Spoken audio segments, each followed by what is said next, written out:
Pabalik ako ng Newport World Resort ngayon. Tingnan natin kung na-check out ba yung kwarto ko or hindi. Yan. 4 days akong wala. So pabalik ako ngayon ng Newport. Di ba? Siyempre, magpapalibre na naman tayo.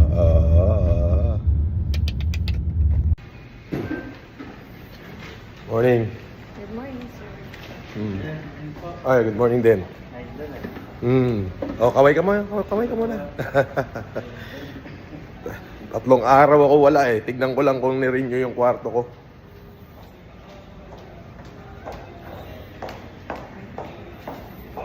Ay, good morning. Tao. Patek nga nung ano, may ano ba, extension ba yung room ko? Kararating ko lang eh. Sige sir, check ko lang. Sabi naman ng BD ko, in-extend daw. Kasi 4 days ako wala eh. Kasi anong room number balik? 855.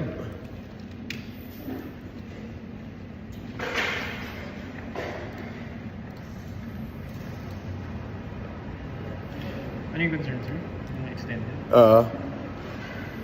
Kasi wala ako 4 days. Sabi ni Christine, in-extend daw niya ngayon. Pero kung darating daw ako, i-extend niya uli mamaya. 855 na sir?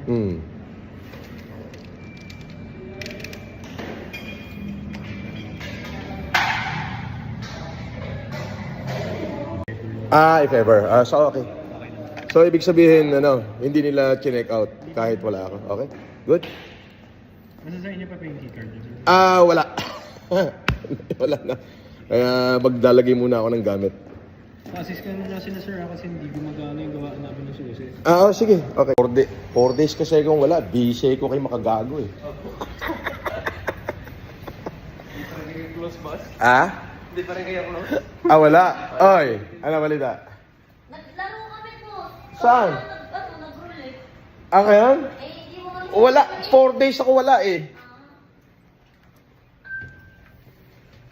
Sana kahit wala pala ako, hindi binibitawan ng Newport yung kwarto ko, no? Oo, sir. Depende kasi ano, sir eh. Baka gago, tain na mo.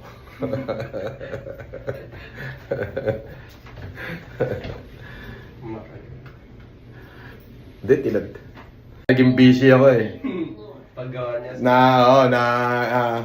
Na-raffle na sa Isabela Oo. yung kanyang kaso. Pahihirapan ko to. Makagago. Alam mo yung puro libre ko dito? Libre eh.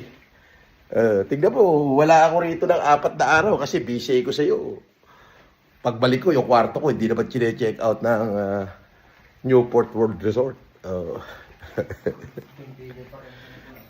Continue pa rin.